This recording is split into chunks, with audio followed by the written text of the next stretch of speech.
नमस्कार। आज 9 फरवरी 2026 है। आज जिन स्रोतों पर हम बात करने वाले हैं उनमें एक अजीब सा तनाव है, एक विरोधाभास दिखता है। हम्म। एक तरफ भारत दुनिया को सॉवरेन एआई और 2 नैनोमीटर चिप बनाने जैसे सपने दिखा रहा है, तो दूसरी तरफ मेघालय की कोयला खदानों में वही पुरानी दर्दनाक हकीकतें हैं। बिल्कुल। आज हम इसी विरोधाभास को समझने की कोशिश करेंगे, वैश्विक कूटनीति की ऊंचाइयों से लेकर देश की जमीनी सच्चाइयों तक। ये तस्वीर वाकई बहुत दिलचस्प है। ऐसा लगता है जैसे भारत एक ही समय में कह सकते हैं कि दो अलग अलग सदियों में जी रहा है। हाँ, एक तरफ हम मलेशिया जैसे देशों के साथ मिलकर चीन को रणनीतिक संदेश दे रहे हैं और दूसरी तरफ हम अपने किसानों को दालें उगाने के लिए मनाने की कोशिश कर रहे हैं। सही बात है। आज की बातचीत इसी खींचतान के बारे में है कि कैसे ये दोनों भारत एक साथ मौजूद हैं। तो चलिए कूटनीति से ही शुरू करते हैं। प्रधानमंत्री मोदी मलेशिया होकर आए हैं और वहां से कुछ बड़ी दिलचस्प चीजें निकल कर आई हैं। एक सू-30 फोरम की बात हो रही है, जो सुनने में तो बहुत टेक्निकल लगता है, पर है क्या ये? देखिए, ये सुनने में टेक्निकल है, पर इसका मतलब बहुत गहरा है। भारत और मलेशिया दोनों ही रूस में बने सुखोई 30 लड़ाकू विमान उड़ाते हैं। अच्छा। अब तक दोनों अपने अपने हिसाब से रखरखाव करते थे। ये फोरम एक तरह का क्लब है, जहां दोनों देशों के इंजीनियर और टेक्नीशियन एक दूसरे को बताएंगे कि विमान को बेहतर कैसे रखा जाए, ओके। कौन से पुर्जे कहां से सस्ते मिल सकते हैं और मुश्किल आने पर क्या करना है। मतलब ये सिर्फ पुर्जों की अदला बदली नहीं है? बिल्कुल नहीं, ये असल में एक अनौपचारिक सैन्य गठबंधन की नींव रखने जैसा है। अच्छा। सोचिए, जब आपके मैकेनिक और पायलट एक दूसरे के सिस्टम को इतनी गहराई से समझने लगते हैं, तो भविष्य में किसी भी साझा ऑपरेशन या अभ्यास की राह बहुत आसान हो जाती है। ये इस क्षेत्र में खासकर चीन को एक बहुत ही सूक्ष्म लेकिन साफ संदेश है कि यहाँ समीकरण बदल रहे हैं। पड़ा हुआ है, यूपीआई को मलेशिया के पेनेट से जोड़ने की बात हुई है। हाँ, और सबसे बड़ी बात, रुपए और रिंगित में व्यापार होगा। क्या इसका मतलब है कि डॉलर को बाईपास किया जा रहा है? हाँ, ये बहुत बड़ी बात है। अब मलेशिया जाने वाले टूरिस्ट या वहाँ काम करने वाले भारतीय सीधे यूपीआई से पेमेंट कर पाएंगे, जैसे हम भारत में करते हैं। और व्यापार में डॉलर को हटाने का मतलब है कि दोनों देश अपनी करेंसी में एक दूसरे को भुगतान करेंगे। इससे अमेरिकी डॉलर पर हमारी निर्भरता कम होती है। सही। और अंतर्राष्ट्रीय आर्थिक झटकों का असर भी हम पर कम होता है। ये भारत की एक्ट ईस्ट पॉलिसी का एक ठोस नतीजा है, जो सिर्फ बातों तक सीमित नहीं है। ये तो कमाल है, लेकिन भारत की नजर सिर्फ पूर्व में ही नहीं है। हिंद महासागर में सेशेल्स के साथ भी कुछ चल रहा है। हाँ, सेशेल्स के साथ साझेदारी और गहरी हो रही है। भारत ने वहां सेसिल विजन के तहत $175 मिलियन के एक आर्थिक पैकेज का ऐलान किया है। लेकिन हमें यह भी याद रखना होगा कि हिंद महासागर में चीन का प्रभाव बहुत तेजी से बढ़ रहा है। अच्छा। सेशेल्स जैसे छोटे देश अक्सर दोनों बड़ी ताकतों के बीच संतुलन बनाने की कोशिश करते हैं। तो ये $175 मिलियन का पैकेज सिर्फ एक निवेश नहीं है, बल्कि इस रणनीतिक दौड़ में बने रहने की कीमत भी है। और पश्चिम में ईरान का चाबहार बंदरगाह, उसे लेकर भी कोई अपडेट है? एक बहुत बड़ा अपडेट है। भारत ने बंदरगाह के लिए जो $120 मिलियन का वादा किया था, वो पूरा चुका दिया है। ओके। इस बंदरगाह का महत्व बहुत ज्यादा है। ये हमें पाकिस्तान को पूरी तरह से दरकिनार करके ईरान, अफगानिस्तान और मध्य एशिया के बाजारों तक सीधी पहुंच देता है। इसे अक्सर भारत की नेकलेस ऑफ डायमंड्स रणनीति का हिस्सा कहा जाता है। इसका क्या मतलब है? ये चीन की स्ट्रिंग ऑफ पर्ल्स यानी मोतियों की माला रणनीति का सीधा जवाब है। मिलकर उस घेरे को तोड़ने की कोशिश कर रहा है। तो ये एक तरह की भू राजनीतिक शतरंज है। बिल्कुल। और चाबहार उसमें भारत का एक बहुत मजबूत हाथी है। इन सब कदमों का असर दुनिया हम पर कैसे देखती है, उस पर भी पड़ रहा होगा। बिल्कुल। नेटवर्क रेडिनेस इंडेक्स 2025 की रिपोर्ट यही दिखाती है। भारत 4 पायदान चढ़कर 45वें स्थान पर आ गया है।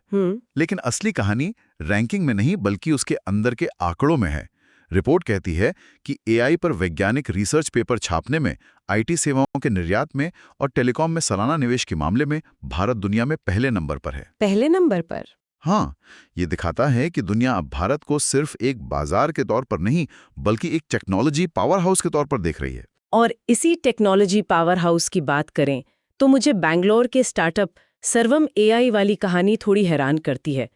क्या ये सच में मुमकिन है कि एक भारतीय स्टार्टअप गूगल और ओपन एआई जैसी कंपनियों को टक्कर दे सके, जिनके पास मतलब असीमित संसाधन है? ये सुनने में तो बहुत अच्छा लगता है, पर क्या ये हकीकत है? ये एक बहुत वाजिब सवाल है, और इसका जवाब सॉवरेन एआई या संप्रभु एआई के कॉन्सेप्ट में छिपा है। ओके। इसका मतलब है कि भारत अपनी जरूरतों के लिए अपनी तकनीक बना रहा है। सर्वम एआई गूगल को हर चीज में टक्कर देने की कोशिश नहीं कर रहा। अच्छा।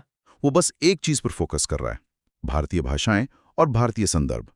उनका दावा है कि उनके ऑडियो और विजन मॉडल्स 22 भारतीय भाषाओं को समझते हैं, और वो भी उस तरह जैसे हम और आप बोलते हैं। मतलब कोड मिक्सिंग वाली बात, जैसे हम अभी बात करते करते हिंदी इंग्लिश मिला रहे हैं। बिल्कुल। ये 9 वाली बात तो बहुत मजेदार है। मैंने खुद अपने फोन पे ये ट्राई किया है। जब आप गूगल के असिस्टेंट से कहते हैं मुझे 999 दिखाओ, तो वो अक्सर 9199 सुनकर कंफ्यूज हो जाता है। हाँ, होता है। लेकिन सर्वम का मॉडल समझता है कि आप अंक 999 की बात कर रहे हैं। ये छोटी सी चीज दिखाती है कि स्थानीय संदर्भ कितना जरूरी है। सही बात है। उनका वर्ड एरर रेट यानी गलतियां करने की दर GPT-4o और जेमिनी से कम है, सिर्फ भारतीय भाषाओं के लिए। तो हाँ, ये हकीकत है, लेकिन एक बहुत ही फोकस्ड हकीकत। ये तो आत्मनिर्भर तकनीक का एक बेहतरीन उदाहरण है ना? क्या यही सोच हमें सरकार के काम में भी दिख रही है? हाँ, कोशिश तो यही है। सरकार ने सत्या नाम का एक पोर्टल लॉन्च किया है। ये STQC लैब ऑटोमेशन पोर्टल है। अच्छा। आसान भाषा में कहें तो जो भी इलेक्ट्रॉनिक सामान भारत में बनता या बिकता है, उसकी क्वालिटी की जांच और सर्टिफिकेशन अब एक ही डिजिटल प्लेटफॉर्म पर होगा। इससे पारदर्शिता बढ़ेगी और काम तेज होगा। स्कोर कार्ड के बारे में पढ़ा। हाँ, कैबिनेट सचिवालय ने पहली बार केंद्रीय सचिवों के लिए एक स्कोर कार्ड सिस्टम शुरू किया है। इसमें सबसे ज्यादा 20% वेटेज फाइल निपटाने की रफ्तार को दिया गया है। संदेश साफ है, फाइलें दबनी नहीं चाहिए, फैसले होने चाहिए। लेकिन यहाँ एक दूसरा पहलू भी है जिस पर सोचना जरूरी है। वो क्या? क्या सिर्फ फाइल निपटाने की रफ्तार पर जोर देने से फैसलों की गुणवत्ता पर असर पड़ सकता है? हाँ, ये भी है। कहीं ऐसा ना हो कि अधिकारी जल्दबाजी में गलत फैसले लेने लगें सिर्फ अपना स्कोर कार्ड सुधारने के लिए। ये स्पीड बनाम क्वालिटी की एक क्लासिक दुविधा है जिसका संतुलन बनाना बहुत मुश्किल होगा। बिल्कुल। और ये तकनीक आम आदमी तक भी पहुंच रही है, खासकर डिजिटल फ्रॉड के मामले में। RBI ने एक मुआवजा योजना का प्रस्ताव दिया है। ये कैसे काम करेगी? ये मॉडल बहुत दिलचस्प है। इसे देनदारी साझाकरण कहा जा रहा है। देनदारी साझाकरण? हाँ, मान लीजिए किसी के साथ 25,000 रुपए का डिजिटल फ्रॉड होता है, तो नई योजना के तहत पीड़ित ग्राहक को सिर्फ 15% नुकसान उठाना पड़ेगा, यानी 3,750। अच्छा। बैंक भी अपनी जिम्मेदारी के तौर पर लगभग 15% का भार उठाएगा, और बाकी का 70% यानी 17,500 RBI के खास फंड DEA फंड से कवर किया जाएगा। तो ये एक तरह का सुरक्षा कवच है। हाँ, जो ग्राहकों को बचाता है, लेकिन साथ ही उन्हें पूरी तरह लापरवाह होने से भी रोकता है। ये आत्मनिर्भर AI और डिजिटल गवर्नेंस की बात तो हुई भारत के अपने डेटा और सिस्टम पर नियंत्रण की। लेकिन जब जानकारी वैश्विक हो और उस पर किसी का नियंत्रण ना हो, तब क्या होता है? शायद यही सवाल राइट टू बी फॉरगॉटन यानी भूल जाने के अधिकार की बहस के केंद्र में है। बिल्कुल। ये एक बहुत ही गहरा दार्शनिक और कानूनी संघर्ष है। सुप्रीम कोर्ट इसी पर विचार कर रहा है। अच्छा। एक तरफ है संविधान का अनुच्छेद 21 जो हमें निजता का अधिकार देता है, और दूसरी तरफ है अनुच्छेद 19 जो प्रेस की स्वतंत्रता की गारंटी देता है। तो ये दोनों अधिकार आमने सामने हैं। हाँ। सवाल ये है कि क्या किसी व्यक्ति को यह अधिकार मिलना चाहिए कि उसके बारे में कोई पुरानी, शर्मनाक या अब अप्रासंगिक हो चुकी जानकारी इंटरनेट से हमेशा के लिए हटा दी जाए? इसके पक्ष और विपक्ष में क्या तर्क दिए जा रहे हैं? पक्ष में तर्क सुधारात्मक न्याय का है, यानी अगर कोई व्यक्ति किसी केस में बरी हो गया है तो क्या उसे जिंदगी भर उस डिजिटल दाग के साथ जीना पड़ेगा? यह उसे समाज में दोबारा एक सामान्य जीवन शुरू करने से रोकता है। सही बात है। लेकिन विपक्ष का तर्क है कि ये प्रेस की आजादी पर हमला है और इतिहास के सार्वजनिक रिकॉर्ड को मिटाने जैसा है। अगर हम अप्रिय सच्चाइयों को मिटाने लगेंगे तो पारदर्शिता कैसे बचेगी? ये तो हुई सैद्धांतिक बहस, लेकिन इसका एक बहुत ही विस्फोटक और व्यावहारिक उदाहरण हमें हाल ही में देखने को मिला जब मोदी इन एप्स्टीन फाइल्स का सर्च ट्रेंड भारत में वायरल हो गया। हाँ, 30 जनवरी 2026 को अमेरिका में जेफरी एप्स्टीन से जुड़े दस्तावेज सार्वजनिक हुए और भारत में कह सकते हैं कि भूचाल आ गया। इन दस्तावेजों में प्रधानमंत्री के 2 संदर्भ थे। एक 2017 में उनकी इजराइल यात्रा को लेकर एप्स्टीन द्वारा सलाह देने का दावा। अच्छा। और दूसरा 2019 में एप्स्टीन के सहयोगी द्वारा स्टीव बैनन और प्रधानमंत्री के बीच एक मीटिंग कराने का प्रस्ताव। और इस पर सरकार की प्रतिक्रिया क्या थी? विदेश मंत्रालय ने इसे एक अपराधी की बकवास बातें या ट्रैशी रूमिनेशंस कहकर खारिज कर दिया। ओके। और ये जानना सबसे जरूरी है कि उन फाइलों में इस बात का कोई सबूत नहीं है कि ऐसी कोई मीटिंग असल में हुई थी या प्रधानमंत्री कार्यालय ने इन प्रस्तावों पर कोई जवाब भी दिया था। सबूत शून्य है। फिर भी ये इतना वायरल हुआ? हाँ, क्योंकि यहाँ दिलचस्प बात ये नहीं है कि सच क्या है। दिलचस्प ये है कि कैसे एक अधूरी जानकारी एक राजनीतिक सूचना युद्ध का हथियार बन गई। तो विपक्ष ने इसे पहुंच और जवाबदेही का मुद्दा बनाया कि प्रधानमंत्री तक ऐसे लोगों की पहुंच कैसे हो सकती है। वहीं सत्ता पक्ष ने इसे देश को बदनाम करने की एक दुर्भावनापूर्ण साजिश बताया। तो मतलब सच क्या है, इससे ज्यादा जरूरी ये हो गया कि वो इस जानकारी का इस्तेमाल कैसे किया जा रहा है। एकदम सही। ये केस स्टडी दिखाता है कि आज के दौर में जानकारी का मतलब क्या है। वैश्विक पारदर्शिता के लिए जारी किए गए दस्तावेज घरेलू राजनीति में मिसाइल की तरह इस्तेमाल हो सकते हैं। ये पोस्ट ट्रूथ दुनिया का एक बेहतरीन उदाहरण है जहां भावनाएं और नैरेटिव तथ्यों पर भारी पड़ जाते हैं। इन वैश्विक और डिजिटल बहसों से उतरकर अब जरा जमीन पर आते हैं। ये सब बातें अपनी जगह हैं, लेकिन देश आज भी कुछ बहुत ही बुनियादी मुद्दों से जूझ रहा है। जैसे खाना। मध्य प्रदेश से दालों में राष्ट्रीय आत्मनिर्भरता मिशन शुरू किया गया है। क्या हम दालों के मामले में इतने पीछे हैं? बहुत ज्यादा। ये विडंबना है कि हम दुनिया में दालों के सबसे बड़े उत्पादक हैं, सबसे बड़े उपभोक्ता भी हैं और सबसे बड़े आयातक भी। अच्छा।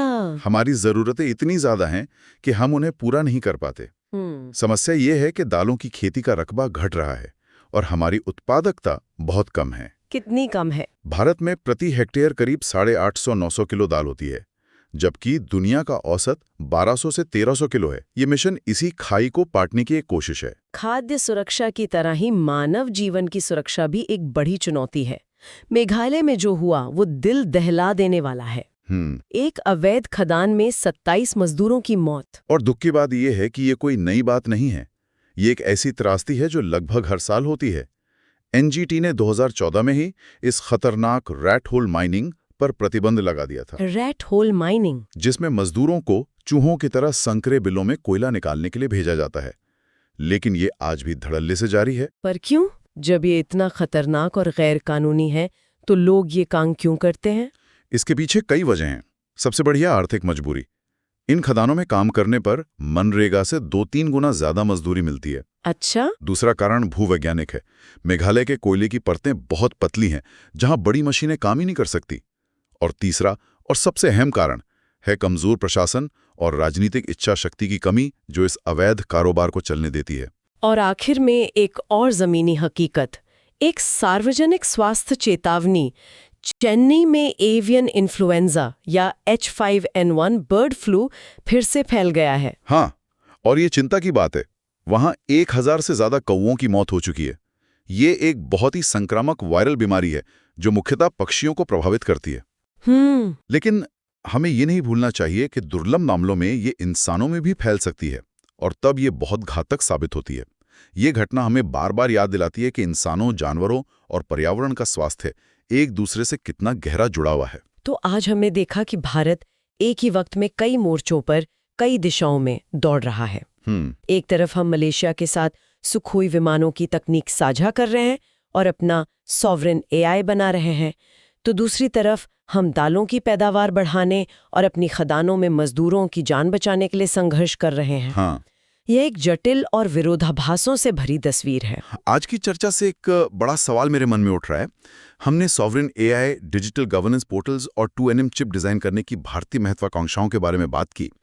जैसे जैसे ये संप्रभु तकनीकी इकोसिस्टम बड़ा होगा, ये सिर्फ भारत की अर्थव्यवस्था को ही नहीं बल्कि अपने नागरिकों और बाकी दुनिया के साथ उसके रिश्ते की प्रकृति को कैसे बदलेगा? सही सवाल है। जब 1 अरब से ज्यादा लोगों का देश ये तय करता है कि वो अपना डिजिटल भविष्य अपनी शर्तों पर लिखेगा, तो कौन से नए अवसर पैदा होते हैं और कौन सी नई अनसोची चुनौतियां दरवाजे पर दस्तक देती हैं?